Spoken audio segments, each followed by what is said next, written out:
Hi guys and girls, I'm Obsidian Ant and this is Pillars of Eternity episode 4.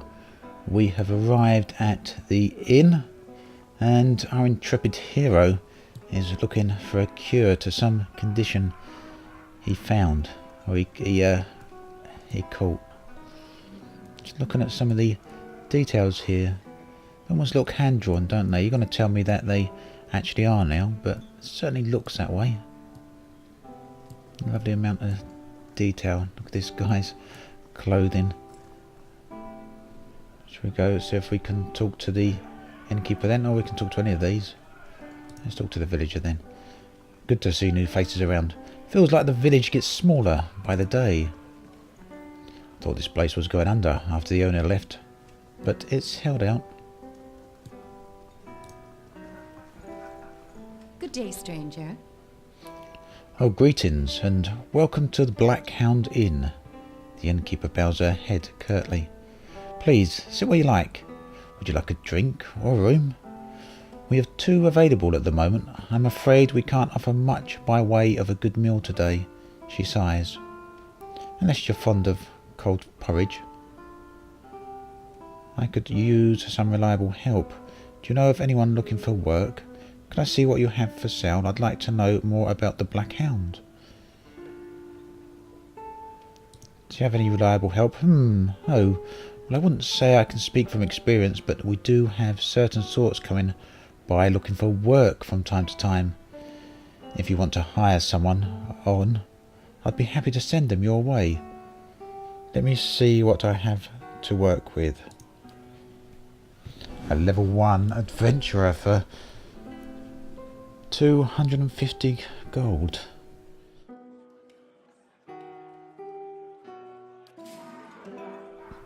Let's keep talking to her. I'd like a room, please. I'd like to hire some help. Could I see what you have for sale? What have you got for sale? Nothing for me, thanks. Of course, we're running a little short on goods these days, but we ought to have more soon. Camping supplies are fairly expensive in relation to how much gold I've actually got, but... How do you do?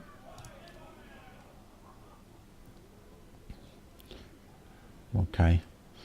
I'd like to know more about the Black Hound, really. Well, let me see. The actual building's been here for years, but the Black Hound's fairly new. We've got a lot of faces in here too. Fewer than we used to, I'll admit.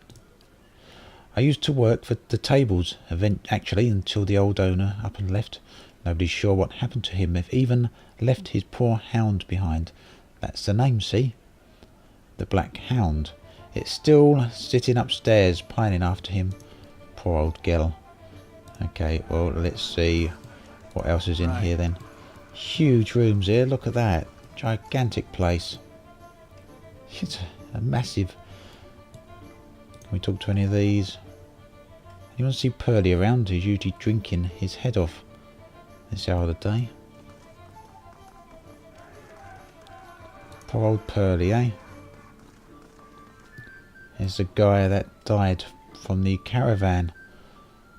Or not the caravan, but the trading wagon outside of town. Killed by the bear. Who's this then?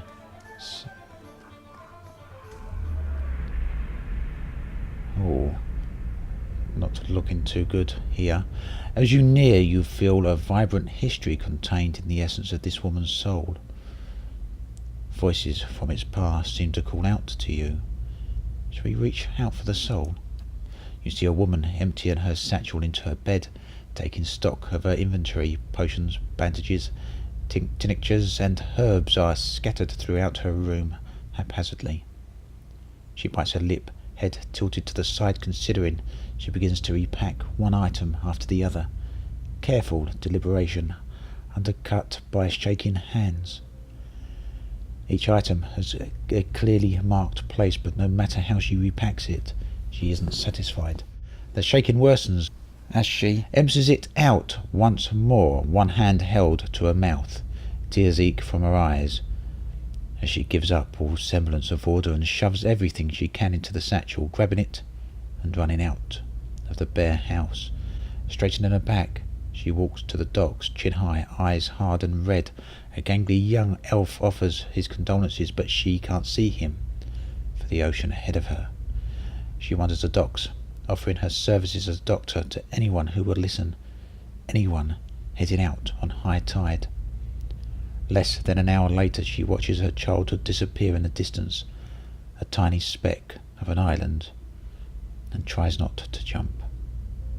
Well, that one was a bit of a sad story, wasn't it? Let's see what happens next then. Can we talk to her now? Nope. Let's step back then. So it seems we can actually see into these people's history. Something has changed within our guy.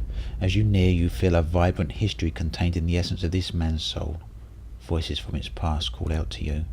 You see a group of young men standing around a makeshift practice target. This man stands in the middle of them, explaining the construction and use of a bow. He holds it up, pointing to each part as he speaks about it and what it does. He then walks away from the target, telling them to remain where they are, and takes his place about 200 feet away. He carefully lines up his shot, explaining what he is doing as he does. And he lets the arrow fly. It hits the target dead center, much to the surprise and delight of the boys near it.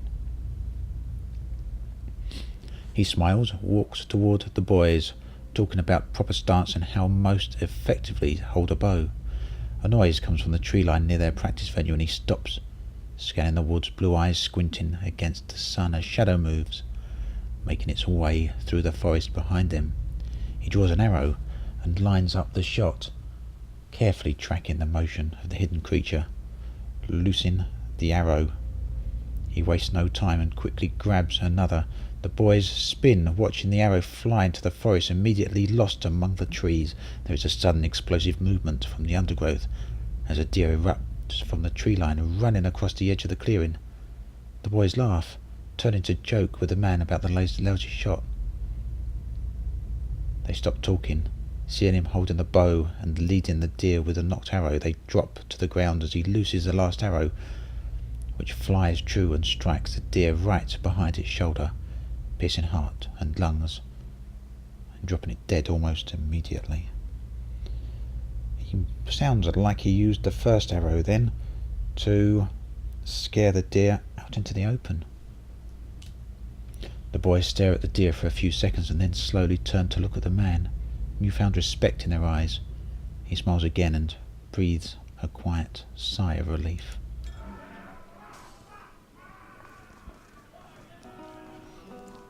What's upstairs? Here we go. You must gather your party. You must gather your party before venturing forth.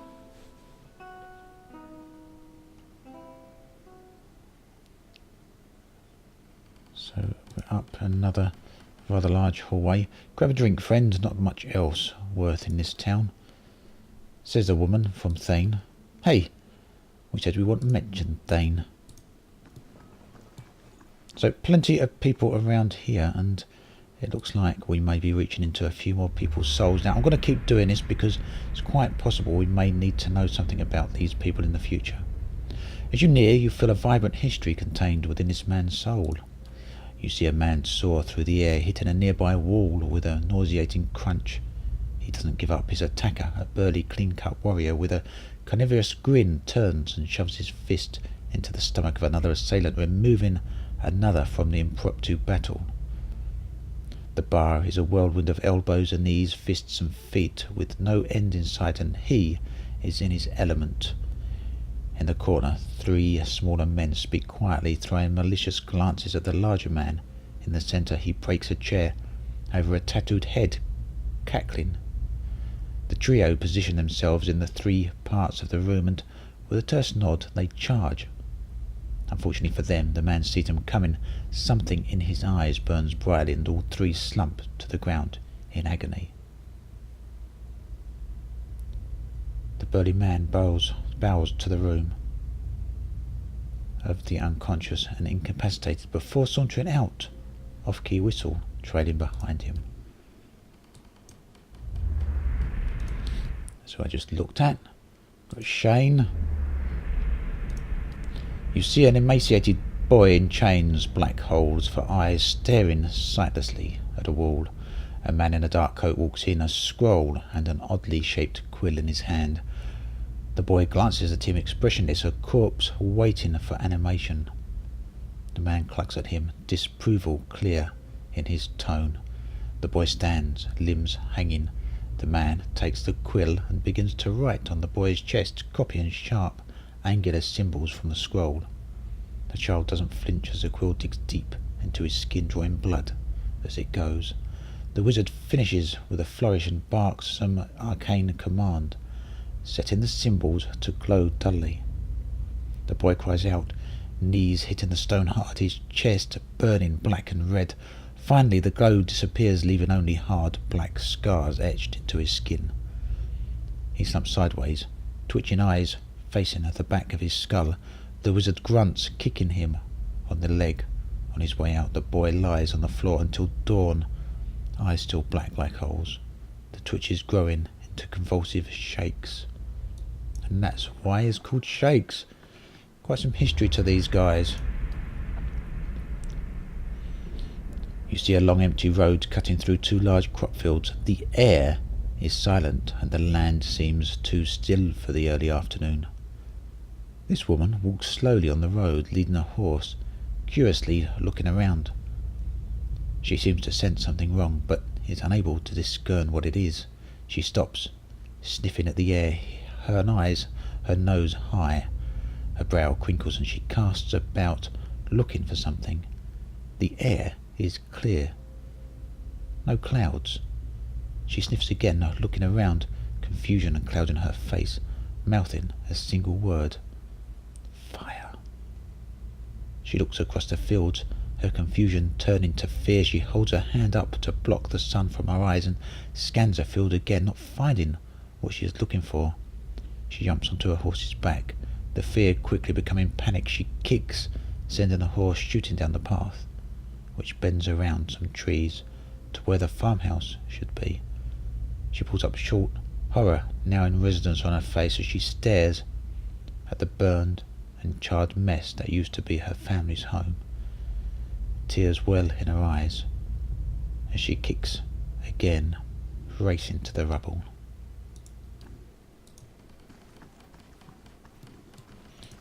Bit of a sad story there. So what's in the room?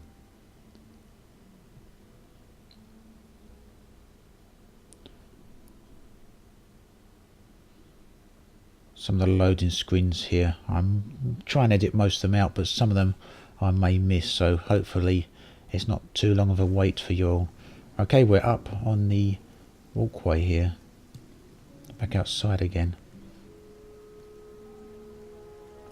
Let's go back in the inn then. Loads a little bit quicker once the area's already previously in cache, in memory. 2 mechanics, so I probably should have 1 mechanic plus 2 lockpicks, or 2 mechanics. Okay, so probably be a nice idea to upgrade my mechanics later. The Valewood, Part 1, Early Colonial History. How many lockpicks? I'll take them. Pretty convenient, there's some lockpicks sitting around, isn't it? I don't know how many that means I've got. Torches, where are the lockpicks? There are the lockpicks. That's the Valewood history there. I wonder if it's worth lockpicking that door there. Although part of me thinks I should save the lockpicks for a more important event. We never know when you're going to need them. In guest. 2 lockpick, 2 mechanics and 3 lockpicks. What's on the full chests here? Chest of drawers, 10 Years of Dawn. Right click for details. So these books are all readable, and that will give us a lot of background lore into the game world. So nothing else up here. I guess we should go hire a room then, since we've been sent into the perhaps I can get in the kitchen. Since we've been sent out into the inn,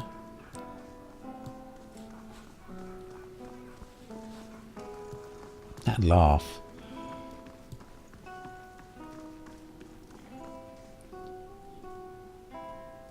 Nothing here, so yep, we're gonna go rent the room. Good day, stranger. No drink, thanks. I'd like a room, please. Of course. We keep them nice and tidy. What have we got? The common room. Inns allow characters to rest without using camping supplies. Cheap rooms are usually available, but if you have a copper to spend, you may consider the more expensive options. The bonuses they provide last for a long time and affect the entire party. Well, I'm not going to spend my money on these, but you can see you get +1 to perception, +1 to mechanics, or +2 resolve if I go into Deerwood's Pride. But it's going to have to be the common room, unfortunately. Recruit adventurers, store, party management. Let's go sleep in the common room. The common room for 0 copper. Oh, he's having a dream. Or a vision.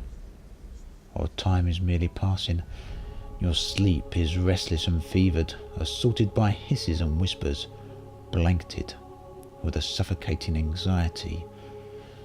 You open your eyes to awaken and find yourself in front of Gilded Val's gallows tree, the creaking of its ropes growing louder in your mind until the sound is deafening. Hanging from the tree is an old dwarf woman whose face has shriveled inward like mouldering fruit. Her head hangs limply to one side.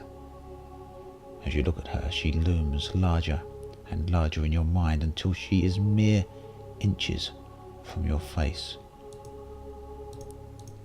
Suddenly her head snaps up and her eyes open, and they are empty, and behind them is a vast nothingness that makes your stomach drop. Her mouth slowly parts, and with a gust of rancid air, she speaks a word. Watcher.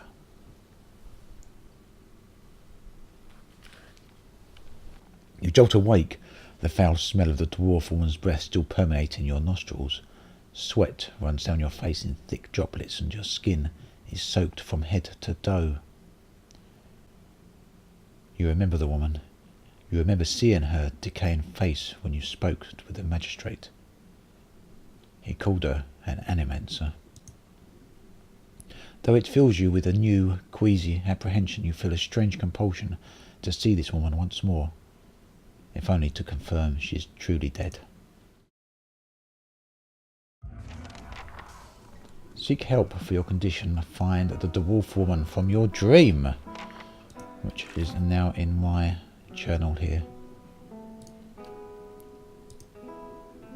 Biography. A granite. It's a rare thing for you to stay anywhere for a length of time. Nice. So there's stuff about me there. You have seen visions of another time and place. You are walking in a grand chamber toward a giant machine and a man standing in front of it. You wanted to ask him something, but what it wasn't clear. Cyclopedia. This is the creatures we come across, and some nice drawings there of them too. I love this sort of lore and history you get in these sort of games, and obviously we got some information here about all the afflictions and conditions we can come under. Character statistics, combat mechanics, so anything I want to know I can come here and find out, and notes, so I can add my own notes. I was kind of hoping I'd be able to do that. These are not own strongholds yet.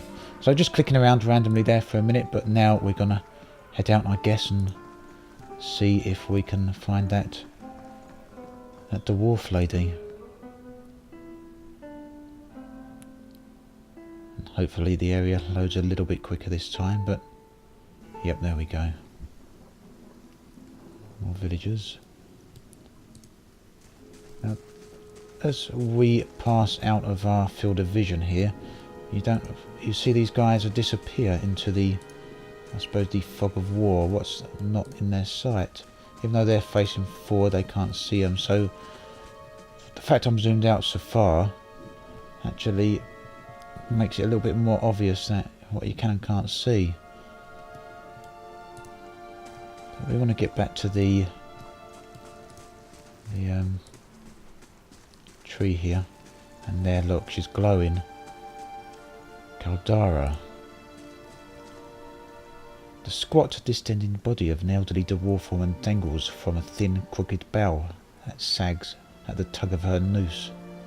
The bloated purple flesh of her neck, worn away in patches like moth-eaten linen, bulges over the rope that suspends her, and her lifeless head lolls forward rigidly from one side to the other when the breeze shifts. You perceive a faint glow around her that casts no light on its surroundings, but there is a tepid warmth to it, and you feel somehow that you could reach out and touch it, not with your hands, but with some aspect of yourself that has no worldly dimension. And little perhaps like I did with the guys in the inn then. You take a deep breath, clearing your mind, focusing on your objective. As you exhale, you feel yourself spreading out toward the hanging woman, perceiving all that lies between you and her with new, unfamiliar awareness. Once you have expanded enough to reach her, there is a sudden jolt to your mind, a ringing, electric surge of images and words and sounds. Involuntarily, you shut your eyes and feel yourself being pulled down to some deeper consciousness in a space occupied only by you and the hanging woman.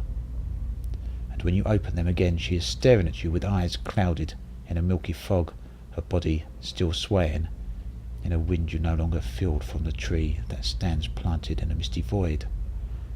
The woman gives a slow nod of her head, the rope creaking as she does so, and then she smiles at you. Have you come here for me, dear? Or have you gotten lost? Ah, it is both, I think.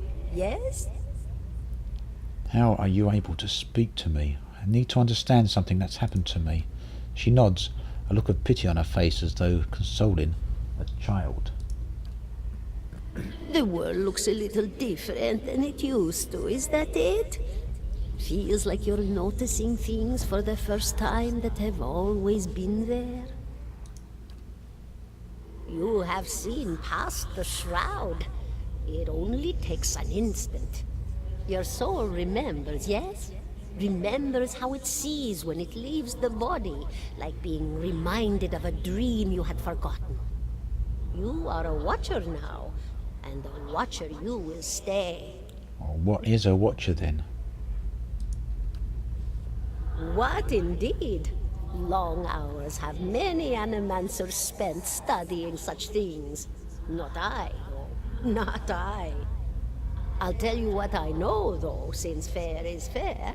And here we are, visiting, you and I, and it reminds me of better times.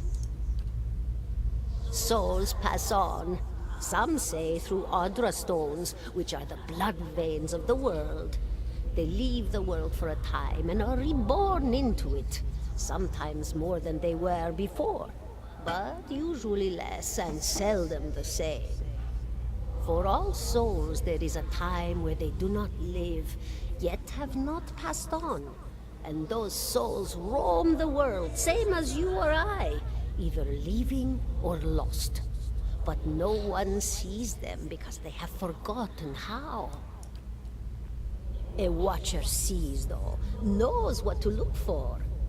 And sometimes they know a person just by looking at them, know where they've been in ages past when their bodies were other bodies. See memories even their owner can't recall. A wonder to behold when all goes well. A wonder! What do you mean, when all goes well? Oh, nothing to be afraid of, I'm sure. It's just much to take in for some. Sometimes there's trouble sleeping or other difficulties. She smiles at you reassuringly, fanning out a tuft of long whiskers that sprouts from one of her cheeks. You should see old Merwald. He could tell you much more than I. A watcher just like you. Helped many in his day. Took up in an old keep no one would claim. Not far, not far. Kadnua, beyond the Black Meadow. He will welcome the company. Okay then, Kadnua. is where I need to go. I guess next in the Black Meadow, as she says. But first, I want to say to her, I think I survived a bait week. Do you know why that would be? Did you now, dear? My, that would be something, wouldn't it? Could be luck, could certainly be. A storm can be a careless thing. Or maybe it got its hands around your soul but couldn't pick it up. A soul can be heavy if it stayed in one piece through its time. Strong souls, we call them in the trade. Cold, I mean. Called them. Those days are all behind me now. You said souls break apart over time. Oh, yes. Entropy. Rimagan's work. We know little of why or how. We lose pieces of ourselves when we die and pick up pieces of others when we are born again, but less than what we lost. We tried to stop it with the animantic sciences, but with little success. A very small few resist Rimergan's influence and stay together through some force of defiance, at least for a time. But they all succumb eventually, I think. I want to know something about you. Who are you? Me? What's happened to you? I'll bore you to tears, though. Let's have a look what an animancer is. A student of the soul. Something so basic, yet so poorly understood. But so many breakthroughs have been made in my lifetime. Had been made. Had been. To hear the locals tell it, we're a gang of soul manglers that preys upon the weak-minded. And the worst of us are. But the best of us? The best? Inspirations. Miracle workers. My parents were soul twins. Miserable before they met, empty inside. It was an animancer who helped one find the other. Turned their lives around. You wouldn't believe the stories. Amnesiacs helped to remember their lives. The suicidal brought back from the brink of oblivion. The elderly afforded extra moments to say their goodbyes. How soon we forget when we're afraid. It's a fascinating science. A fascinating time to be alive in a place like Deerwood that does not control the research, no? I love the Valian Republics for many things, but their recent caution will leave them behind, I fear. I think that is that then. Of course, dear. Goodbye, my dear. It was lovely visiting. Aloth looks at you through narrowed eyes. Are you all right? You seemed lost just now. I am a watcher. His arched eyebrows recede into his hood. Well, that's interesting. He gives you a sly grin, and I expect this has something to do with the hooded figures in the ruins, In any case, I appreciate your honesty. Since we're travelling together, it's probably wise for us to share these things. Do you know anything about the Watchers? Only that they're rare and that they seem to have unique insights into certain soul conditions, he coughs, as you just demonstrated. Let's continue on. Travel to Cadnoir. Or we can go down the stairs. 17.5. 17.5 what? Or we can go and have a look at this building up here that I remember being there.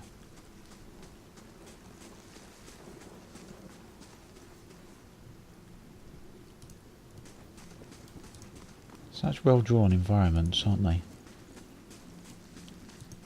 I want to see what's in this area here. I don't like to leave too many areas untouched. Villager, let's go in this house and have a look what's in here. It's very easy to just speed through the game and do the main story and miss a lot of things. I tend to try and see as many things as there are to see, and indeed I would often read a lot of these, but my concern there would be that there's plenty of reading already in the game, and it can extend out these videos quite a long time. So with these, we'd be really making things quite long indeed. Unless you'd like me to read them, let me know if so. But we won't read those for the moment, although I will take them. Oh no, I've been caught stealing. I wasn't aware that that would be a problem. You earned a reputation. Reputations can be held with communities or factions in the Eastern Reach and will affect how members of that group respond to you. In some cases, your friends or enemies of those groups will also react to your affiliations. Helping a group will increase your positive reputation with that group.